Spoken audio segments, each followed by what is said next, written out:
여러분 안녕하십니까? 포항 MBC 뉴스투데이입니다. 어제는 흐리면서 30도 아래로 기온이 떨어져 더위가 꺾였지만 하지인 오늘은 다시 기온이 30도 이상 오르면서 덥겠습니다. 자세한 날씨 조영주 기상캐스터가 전해드립니다. 이른 폭염이 잠시 쉬어가는 듯 했지만 하지인 오늘은 다시 30도 안팎으로 기온이 오르면서 덥겠습니다. 대구와 안동은 31도, 포항은 27도까지 오르겠는데요. 제주도부터 시작된 장마는 대구, 경북에는 내일부터 비가 내리면서 더위는 당분간 주춤하겠습니다. 제주도에 머물러 있던 정체 전선이 북상하면서 대구, 경북은 남부 지역을 중심으로 많은 비가 내리겠습니다. 예상 강수량은 대구, 경북 남부 지역으로는 30에서 80mm, 경북 북부, 울릉도 독도는 10에서 40mm가 되겠습니다.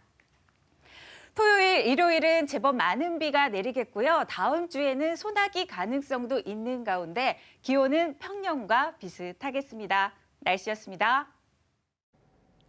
윤석열 대통령은 어제 영남대학교에서 민생토론회를 주재하고 영일만 횡단 고속도로를 빠르게 건설하고 국도 7호선 경주 울산 구간을 확장할 계획이라고 발표했습니다. 이어 블루벨리 국가산업단지가 있는 포항으로 자리를 옮겨 기회발전특구 지정지역을 심의 및 의결했습니다. 이규설 기자입니다. 경산시 영남대 천마아트홀에서 열린 26번째 민생토론회는 동부가 첨단 제조 혁신허브 경북을 주제로 진행됐습니다.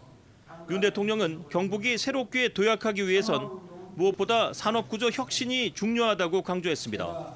먼저 포항과 울진을 잇는 약 8천억 원 규모의 동해안 수소경제 산업벨트 조성을 지원해서 경북을 수소산업의 허브로 키우겠습니다.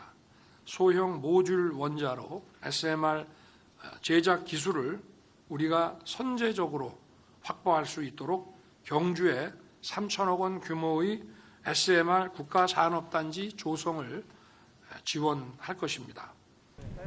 이와 함께 경북의 낙후된 교통인프라 확충이 필요하다며 특히 포항 영일만대교 건설에 속도를 내겠다고 약속했습니다.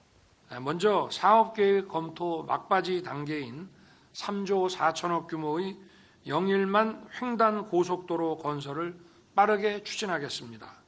또한 오랜 경북의 수건 사업인 성주 대구 간 고속도로 건설도 더욱 속도를 내겠습니다. 아울러 만성적인 정체를 겪는 국도 7호선 경주 울산 구간을 4차로에서 6차로로 확장하는 계획도 확실하게 진행시키겠다고 밝혔습니다. 이 자리에서 윤 대통령은 대구 경북 행정통합이 경북과 대구 주민들의 삶의 질을 높이고 지역 발전의 새로운 원동력이 되도록 중앙정부 차원의 지원을 아끼지 않겠다고 강조했습니다. 이어 윤 대통령은 포항 블루벨리 국가산업단지로 이동해 기회발전특구 지정 지역을 심의 의결했습니다. 수도권 집중과 지방 소멸의 국가적 비상사태를 극복하려면 제철 보국을 이룬 불굴의 도전 정신이 필요하다며 파격적인 세제 혜택과 규제 완화를 패키지로 지원하는 기회발전특구는 지방정책 패러다임의 전환점이 될 수 있을 것이라고 강조했습니다. 기회발전특구 내에서 창업하거나 신설되는 사업장은 법인세를 5년간 100% 전액 감면하고 그 이후에도 2년간 50% 감면하겠습니다. 본사를 특구로 이전하거나 특구에서 창업한 기업은 취득세를 100% 면제하고 신설 및 증설 사업장에 대해서도 75%를 감면할 방침입니다. 이날 지방시대위원회는 경북, 경남, 전북, 전남, 대구, 부산, 대전, 제주 등 8개 광역자치단체를 기회발전특구 지역으로 지정했으며 도내에서는 2차 전지 바이오 반도체 등 첨단 산업을 중심으로 다수 기업을 유치한 포항, 구미, 안동, 상주가 지정됐습니다. 특히 포항은 영일만 산단 및 블루벨리 산단 254만 제곱미터가 기회발전 특구로 지정돼 세계적인 2차 전지 클러스터로 도약할 수 있는 토대가 마련됐습니다. MBC 뉴스 이규설입니다. 내년 에이펙 정상회의 개최 도시가 경주시로 사실상 확정됐습니다. 외교부에 따르면 에이펙 정상회의 개최 도시 선정위원회는 어제 4차 회의에서 경주를 내년 에이펙 정상회의 개최 도시로 건의하기로 의결했습니다. 건의안은 오는 27일 정부 부처 차관 등으로 구성된 준비위원회에서 최종 확정될 예정입니다. 포항 블루벨리 산단의 2차 전지 연폐수 문제를 해결하기 위해 포항시는 12km 길이의 지하배관을 매설해 영일 만으로 처리수를 방류하겠다는 계획인데요. 그런데 사전협의 단계에서 허가기관인 포항지방해양수산청이 영일만 방류는 부적절하다는 의견을 포항시에 전했던 것으로 확인됐습니다. 청림동 주민들은 포항시가 편의주의식 행정을 하고 있다고 비판하며 대규모 집회를 열었습니다. 박성아 기자가 취재했습니다. 2차 전지 공장에서 발생하는 중금속과 고농도의 염이 함유된 연폐수. 포항시는 블루벨리 국가산업단지에서 발생할 연폐수를 기업에서 자체 처리한 뒤 배관을 통해 영일만 바다로 방류하는 방안을 추진 중입니다. 하지만 인근 청림동 주민들은 영일만 오염이 우려된다며 반대하고 있습니다. 그런데 허가권이 있는 포항지방해양수산청에서도 올해 초 영일만 방류는 부적절하다는 의견을 포항시에 전한 것으로 확인됐습니다. 해수청 관계자는 영일만은 반폐쇄성 해역이기 때문에 해수 소통이 원활하지 않아 사전 협의 과정에서 방류가 부적절하다는 의견을 전했다고 밝혔습니다. 또 불가피하게 영일만 사용을 신청할 경우 주민 의견 수렴이 필요하다는 사실도 전했다고 덧붙였습니다. 포항시는 어업인이 아닌 주민들은 의견 수렴 대상이 아니라는 입장이지만 관련 법에 따르면 의견 수렴 대상인 이해관계자에는 어업인뿐 아니라 주민도 포함된다는 겁니다. 포괄적으로 보면은 그 지역 주민들 내지는 그 지역 도구해수욕장이나 청림해변을 이용하는 일반 주민들도 이해 관계자가 될 수 있습니다. 청림동 주민들은 시청 앞에서 대규모 반대 집회를 열었습니다. 블루벨리 폐수방류 결사반대한다! 반대한다! 반대한다! 주민들은 포항시로부터 어떠한 설명도 듣지 못했다며 포항시가 당장 내년 공장 가동을 위해 편의주의적인 행정을 하고 있다고 비판했습니다. 행정편의주의라고 봅니다. 왜냐하면 충분히 미리 무방류 시스템 설비를 하고 난 다음에 공장이 들어와도 됩니다. 그런데 그걸 주민한테 묻지도 않고 일방적으로 결정을 짓고 포항시는 주민 의견 수렴과 관련해 해수청과 법령 해석의 차이가 있다며 다음 주 중 정식으로 허가 신청을 내고 의견을 조율할 예정이라고 밝혔습니다. MBC 뉴스 박성아입니다. 포항시가 블루벨리 국가산단의 염처리수 관련 해법 찾기에 나섰습니다. 포항시는 고농도 소금 성분이 함유된 염처리수로 인한 환경오염을 걱정하는 주민 민원에 따라 블루벨리 산단에 염 전용 공공 폐수 처리 시설을 설치하기 전에는 배출 허용 기준 이내로 처리한 뒤 지하관로를 통해 연안 해역에 방류할 방침입니다. 기업에 대해서는 자체 처리 시설을 갖춰 염 처리수를 배출하지 않는 무방류 시스템을 도입하겠다고 밝혔습니다. 이 밖에도 수질 자동 측정기기를 설치해 상시적으로 환경을 감시하고 경북도와 합동으로 배출 허용 기준을 지키는지 점검할 예정이라고 밝혔습니다. 지난해 7월 예천 실종자 수색 도중 순직한 최상병의 사망 원인을 규명하기 위한 경찰 수사가 막바지에 접어든 것으로 보입니다. 경북경찰청은 조만간 수사심의위원회를 개최한 뒤 최종 결론을 내릴 방침입니다. 김서연 기자가 취재했습니다. 경북경찰청 형사기동대가 전담해온 최상병 사망 원인 수사와 과실치사죄 적용 범위가 곧 윤곽을 드러낼 것으로 보입니다. 경찰은 그동안 사건 관계자 65명을 조사해 사실관계를 확인했고 입건 대상자들의 혐의와 적용 법리를 최종 검토 중이라고 밝혔습니다.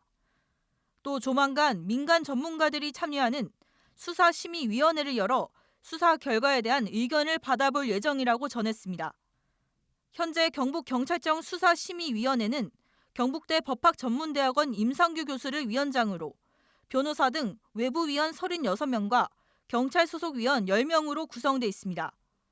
경찰청 규칙은 10명에서 15명 사이에서 수사심의위원회를 구성하되 경찰이 아닌 외부위원을 3분의 2 이상 참여시키도록 하고 있습니다. 경찰은 수사 결과가 나오는 대로 최상병 사건을 대구지검으로 송치할 예정입니다. 최상병이 소속돼 있던 7포병 대대장 이용민 중령 측 변호사는 이중령과 임성근 사단장을 포함해 해병대 수사단이 적시했던 8명의 과실치사 혐의가 경찰에서도 모두 인정되는 게 사건의 진실에 부합한다는 입장을 밝혔습니다. 경북청 수사에 대해서는 적어도 포병 7대대장 수사 과정에서 진실을 밝히고자 하는 노력의 인상, 그것은 부인할 수 없고요. 수사 결과는 객관적인 증거가 가리키는 바대로 최초 박정훈 대령이 혐의자로 지목한 8명의 과실범의 공동정범, 이 결과를 기대합니다. 한편 오늘 국회에서 열리는 최상병 특검법 입법 청문회에선 수사 외압과 국방부 조사본부의 혐의자 축소 과정 등이 집중적으로 다뤄집니다. 최상병의 직속 상관이었던 이용민 중령도 청문회에서 사고 원인과 임성근 전 사단장의 책임에 대한 입장을 다시 한번 밝힐 예정입니다. MBC 뉴스 김서연입니다. 국민의힘 이상휘 국회의원이 노후 국가산업단지 주변 지역 지원 특별법안을 대표 발의했습니다. 이 법안은 지정 30년이 지난 노후 국가산단 주변 주민의 건강과 환경, 재산 피해를 구제하기 위한 것으로 산업통상부 장관이 주민지원기금을 설치해야 한다는 내용이 명시돼 있습니다. 해당 기금은 국가나 지방자치단체 출연금, 대통령령으로 정하는 입주업체 출연금 등으로 조성하고 주민 건강지원과 의료시설 설치, 주민 편익시설 설치 등을 위한 사업에 사용합니다.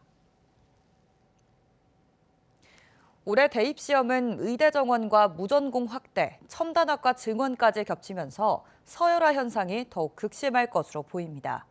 이런 추세는 비인기학과 고사와 대학 교육 양극화를 불러 국가 경쟁력을 떨어뜨릴 수 있다는 지적이 나옵니다. 보도에 신병철 기자입니다. 올해 대학 입시에서 의대 정원은 지난해보다 1,509명 늘어난 4,567명으로 급증했습니다. 가장 인기 있는 의대 정원이 늘어나면서 다른 학과들도 도미노식으로 영향을 받습니다. 치대와 약대, 한의대에 지원하려던 수험생들이 의대로 상향 지원할 것으로 예상됩니다.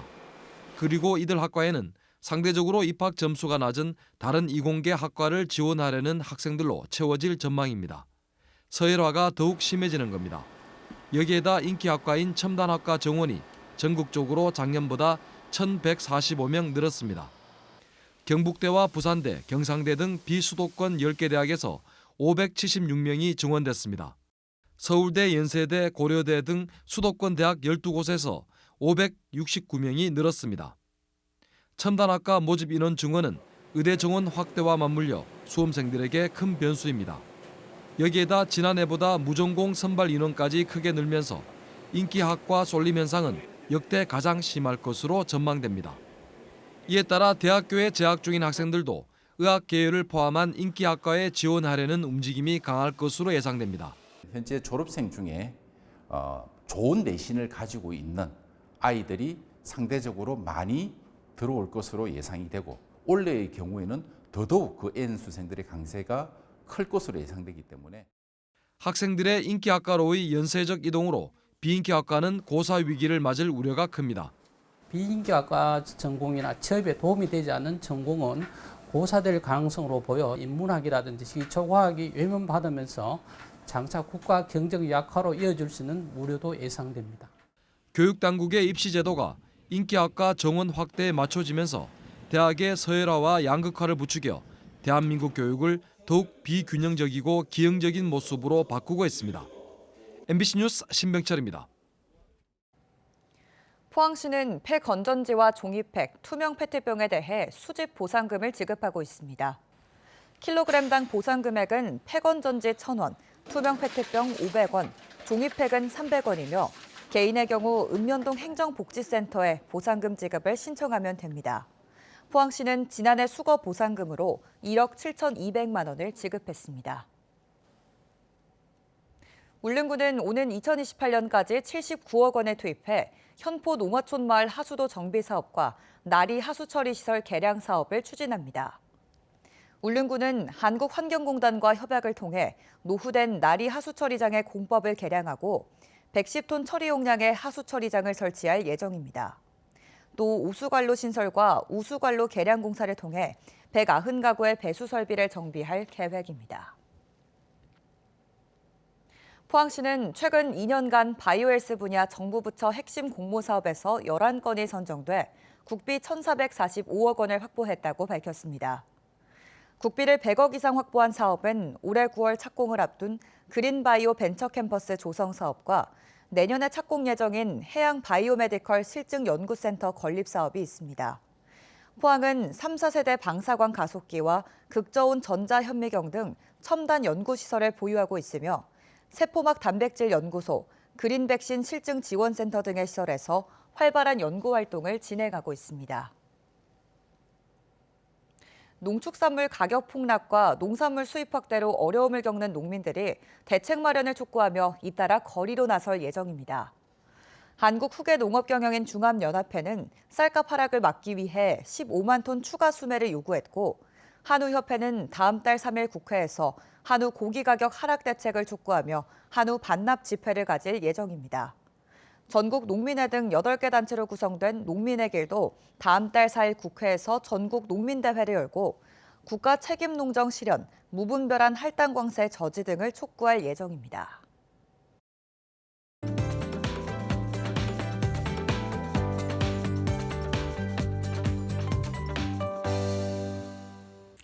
하지가 지나면 구름장마다 비가 내린다라는 속담처럼 주말에 비 소식이 기다리고 있습니다. 이른 폭염이 잠시 쉬어가는 듯 했지만 하지인 오늘 다시 30도 안팎으로 기온이 오르면서 덥겠는데요. 대구와 안동은 31도, 포항은 27도까지 오르겠습니다. 제주도부터 시작된 장마는 대구, 경북에는 내일부터 비가 내리면서 더위는 당분간 주춤하겠습니다. 제주도에 머물러 있던 정체의 전선이 북상하면서 대구, 경북은 남부 지역을 중심으로 많은 비가 내리겠는데요. 예상 강수량은 대구, 경북 남부는 30에서 80mm, 경북 북부, 울릉도, 독도는 10에서 40mm가 예상이 되겠습니다. 위성 영상 보시면 동쪽에 자리 잡고 있는 고기압의 가장자리에서 우리나라 구름 많은 날씨가 되겠고요. 북상하는 정체 전선의 영향으로 내일과 내일 모레는 비가 내리겠습니다. 따라서 대구, 경북 구름 많거나 흐린 날씨를 보이겠고요. 파도는 0.5에서 1.5m로 비교적 잔잔하게 일겠습니다. 지역별 자세한 날씨 보시면 대구는 22도, 김천은 16도를 시작해서 낮 기온 대구 31도, 구미는 32도까지 오르겠습니다. 경북 북부 지역 안동은 20도, 봉안은 16도를 시작해서 안동은 31도, 영양은 30도까지 오르겠습니다. 경북 동해안 지역은 오늘 낮 기온 30도 아래쪽에 머무는 곳 있겠는데요. 포항은 27도, 울릉도와 독도는 27도와 25도에 머무르겠습니다. 토요일과 일요일은 제법 많은 비가 내리겠고요. 다음 주에는 소나기 가능성 있는 가운데 기온은 평년과 비슷하겠습니다. 날씨였습니다. 이상으로 포항 MBC 뉴스투데이를 마칩니다. 시청해주신 여러분 고맙습니다.